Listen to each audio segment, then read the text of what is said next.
سامعین کرام، معزز بزرگ حضرات اور نوجوان ساتھیوں، اور بالخصوص اسٹیج پر جلوہ فروز حضرت علامہ مولانا صفدر صاحب قبلہ مدظلہ العالی داماد برکاتہ العالیہ، اور دانشوران قوم و ملت، محبان اہل سنت، غلامان غوث اعظم و غلامان غریب نواز، میں دل کی گہرائیوں سے شکر گزار ہوں محترم المقام مجاہد اہل سنت عالی جناب عظیم الدین صاحب کا، جن کی دعوت پر میں فیجی آئی لینڈ پر الحمدللہ دوسری بار حاضر ہونے کی سعادت حاصل کرتا ہوں، اور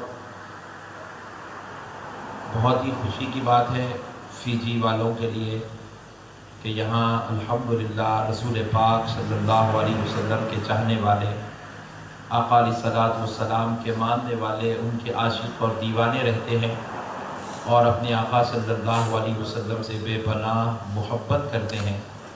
اللہ رب العزت نے اس دنیا کے آخری کونے میں بھی حضور کے چاہنے والوں کو پیدا بھی کیا، اور حضور کی محبت دے کر سب کے ایمان کو حفاظت بھی عطا فرمایا۔ اللہ تعالیٰ کا جتنا بھی شکر بجا لائے کم ہے کہ ظاہری طور پر تو یہاں پر علم بہت کم پہنچا ہے، علماء اکرام کی بہت کم تعداد یہاں تک آئی ہے، مشائخین اعظام کی بہت کم تعداد یہاں تک پہنچی ہے، لیکن پھر بھی الحمدللہ ہر مسلمان عشق رسول سے سرفراز نظر آ رہا ہے۔ یہ اللہ تعالیٰ کا بہت بڑا احسان ہے فیجی پر کہ اللہ نے ہمیں ایمان بچانے کی توفیق عطا فرمائی۔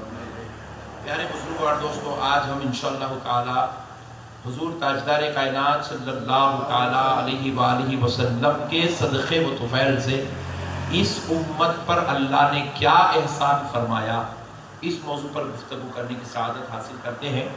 کیونکہ ہر روز ہمارا جلسہ ہو رہا ہے تو ہم الگ الگ مختلف موضوعات پر گفتگو کی سعادت حاصل کر رہے ہیں، تو آج امت محمدیہ کی شان بطفیل محمد عربی صلی اللہ علیہ وسلم، انشاءاللہ اس موضوع پر گفتگو کی سعادت حاصل کرتے ہیں تاکہ چند علمی پہلو ہے انشاءاللہ آپ کو بھی پتہ چل جائے، اور آپ کے حوالے سے دنیا بھر کے یوٹیوب اور فیس بک کے ذریعے سے دنیا بھر کے ہر مسلمان کو بھی ان باتوں سے علم ہو جائے۔ پیارے بزرگوں اور دوستو، اللہ رب العزت نے قرآن پاک میں ارشاد فرمایا، کنتم خیر امت، ہم نے تم کو تمام امتوں میں سب سے بہترین امت بنایا، خیر امت بنایا، سب سے بہترین امت تھی۔ تو امت کا جو خیر ہے، ہماری اس امت کا جو خیر ہے، اس کو کمپیئر کیا گیا دوسری امتوں پر، دوسری امتوں کی بنسبت تم کو بہترین امت بنایا گیا۔ اب ذرا غور کرنے والی بات ہے کہ ہمیں اللہ رب العزت نے کیوں بہتر بنایا، کس وجہ سے بہتر بنایا۔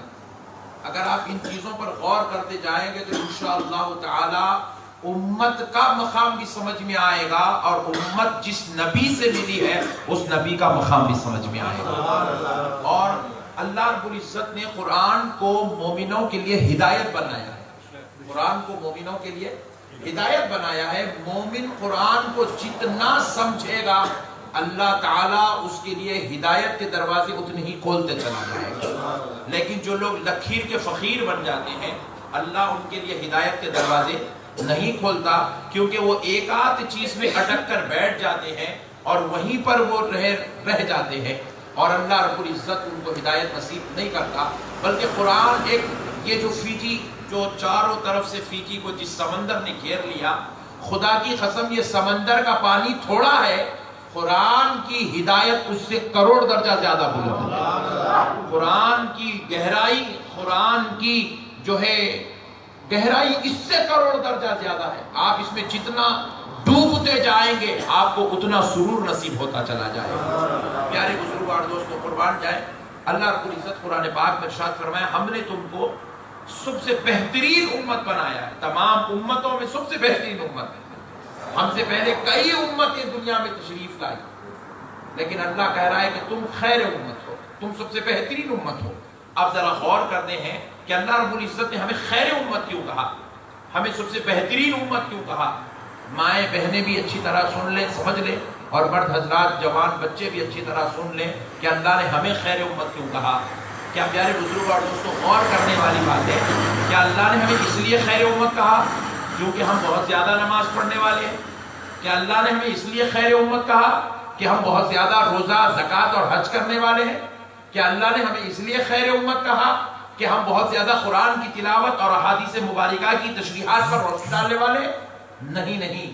خدائے رب ذوالجلال کی قسم, اللہ نے خیر امت نہ ہمیں نماز کی وجہ سے کہا, نہ روزے کی وجہ سے کہا, نہ زکوٰۃ کی وجہ سے کہا. اللہ نے ہمیں خیر امت نہ تو کسی اور عمل کی وجہ سے کہا, نہ تقوی کی وجہ سے کہا. خدائے رب ذوالجلال کی قسم, اللہ نے ہمیں خیر امت اس لیے کہا کیونکہ ہر امت ہم سے پہلے تو آئی ہے, اور آپ غور کریں وہ ہم سے زیادہ بڑے مرتبے لے کر آئی ہے. عمریں ان کی زیادہ تھی, اور ان کا تقویٰ زیادہ تھا, ان کی نمازیں زیادہ تھی. آپ کو بخاری شریف کی ایک حدیث پاک سے پتہ چلتا ہے, شمعون نام کا ایک عبادت گزار پچھلی امت میں تھا, وہ 1000 سال تک اللہ کی عبادت کرتا رہا. امت ہی تھا, کوئی نبی یا پیغمبر نہیں تھا. شمعون نام کا ایک امت ہی تھا پچھلی امت میں, وہ 1000 سال تک اللہ کی عبادت کرتا رہا. وہ 1000 سال عبادت کرنے کے باوجود بھی وہ مقام و مرتبے کو نہیں پہنچا یا غلام مصطفیٰ چند مہینوں میں جو مقام و مرتبے کو پہنچ جاتا ہے, چند مہینوں میں جو مقام و مرتبے کو پہنچ جاتا ہے.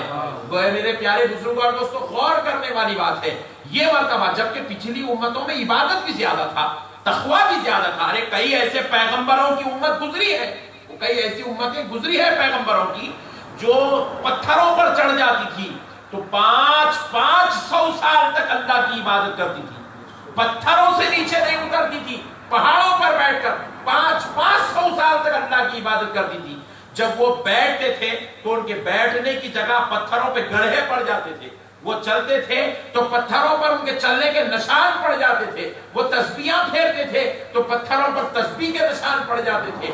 اتنی عبادت کرتے تھے, مگر اللہ کہہ رہا ہے کہ ان کا مرتبہ پھر بھی ایک طرف اور غلام مصطفیٰ کا مرتبہ ایک طرف, اس امت کا مرتبہ ایک طرف. اب آپ غور کریں, یہ جو مرتبہ اس امت کو دیا گیا یہ عبادت کی وجہ سے نہیں ہے, یہ تقوی کی وجہ سے نہیں ہے, یہ نماز, روزہ, زکوٰۃ, حج کی وجہ سے خدا کی قسم نہیں ہے. پھر ہم خود رب سے پوچھتے ہیں, اے اللہ اس امت کو یہ مرتبہ کس وجہ سے دیا گیا ہے, کہ خیر امت کیوں کہا گیا, سب سے بہترین امت کیوں کہا گیا.